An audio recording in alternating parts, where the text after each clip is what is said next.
നമസ്കാരം. Raf talks ഫുട്ബോളിലേക്ക് ഏവർക്കും സ്വാഗതം. സൂപ്പർ താരം ക്രിസ്ത്യാനോ റൊണാൾഡോയെ സ്വന്തമാക്കിയതോടുകൂടിയായിരുന്നു സൗദി അറേബ്യൻ ഫുട്ബോളിന്റെ തലവര മാറിമറിഞ്ഞത്.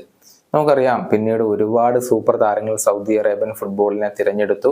കരീം ബെൻസിമ, അതുപോലെ തന്നെ സാഡിയോ മാനെ, നെയ്മർ ജൂനിയർ എന്നിവരൊക്കെ ഇപ്പോൾ സൗദി അറേബ്യൻ ഫുട്ബോളിന്റെ ഭാഗമാണ്. മാത്രമല്ല, ഒരുപാട് താരങ്ങളെ കൊണ്ടുവരാൻ അവർക്ക് ഇപ്പോഴും പ്ലാനുകൾ ഉണ്ട്. കെവിൻ ഡിബ്രൂയിന, അതുപോലെ തന്നെ മുഹമ്മദ് സലാ എന്നീ രണ്ട് താരങ്ങളെയാണ് പ്രധാനമായും സൗദി അറേബ്യ ഇപ്പോൾ ലക്ഷ്യം വെച്ചിട്ടുള്ളത്. ഇതിനിടെ ഒരു വാർത്ത ഇപ്പോൾ പുറത്തേക്ക് വന്നിട്ടുണ്ട്. goal.com ആണ് ഇക്കാര്യം റിപ്പോർട്ട് ചെയ്തിട്ടുള്ളത്. അതായത് ചെൽസി തങ്ങളുടെ ബെൽജിയൻ സൂപ്പർ താരമായ റൊമേലു ലുക്കാക്കുവിനെ ഒഴിവാക്കാൻ തീരുമാനിച്ചിട്ടുണ്ട്. അവരിപ്പോൾ സൗദി അറേബ്യൻ ഫുട്ബോൾ അസോസിയേഷന് റൊമേലു ലുക്കാക്കുവിനെ ഓഫർ ചെയ്തിട്ടുണ്ട്. അതായത് 60 മില്യൺ യൂറോ നൽകി കഴിഞ്ഞാൽ ലുക്കാക്കുവിനെ നിങ്ങൾക്ക് സ്വന്തമാക്കാം എന്നാണ് സൗദി അറേബ്യൻ ഫുട്ബോൾ അസോസിയേഷനോട് ചെൽസി പറഞ്ഞിട്ടുള്ളത്. താരത്തെ നിലനിർത്താൻ ഇപ്പോൾ ചെൽസി ഉദ്ദേശിക്കുന്നില്ല. നമുക്കറിയാം, നിലവിൽ ഇറ്റാലിയൻ ക്ലബ്ബായ AS റോമക്ക് വേണ്ടിയാണ് ലുക്കാക്കു ലോൺ അടിസ്ഥാനത്തിൽ കളിച്ചുകൊണ്ടിരിക്കുന്നത്. അദ്ദേഹത്തെ നിലനിർത്താൻ റോമക്ക് താല്പര്യമുണ്ട്. പക്ഷെ ഇറ്റാലിയൻ ലീഗിൽ ആദ്യ 4 സ്ഥാനങ്ങളിൽ ഫിനിഷ് ചെയ്താൽ മാത്രമാണ് ലുക്കാക്കുവിനെ റോമ നിലനിർത്തുക.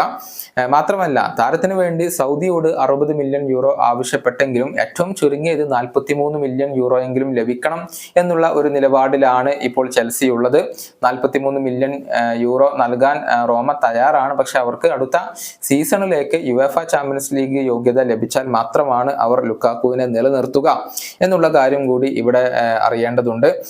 38 മത്സരങ്ങളാണ് അവർക്ക് വേണ്ടി ലുക്കാക്കു കളിച്ചിട്ടുള്ളത്. 18 ഗോളുകൾ അദ്ദേഹം നേടിയിട്ടുണ്ട് എന്നുള്ളതാണ്. ഏതായാലും ചെൽസി താരത്തെ നിലനിർത്താൻ ഇപ്പോൾ താല്പര്യപ്പെടുന്നില്ല എന്നുള്ളതാണ്. അവർക്ക് വേണ്ടി ആകെ 59 മത്സരങ്ങൾ കളിച്ച താരം 15 ഗോളുകൾ മാത്രമാണ് നേടിയിട്ടുള്ളത്. 2021 വലിയ ഒരു തുക നൽകിക്കൊണ്ടായിരുന്നു ഇന്റർ മിലാനിൽ നിന്നും ചെൽസി ലുക്കാക്കുവിനെ സ്വന്തമാക്കിയത്.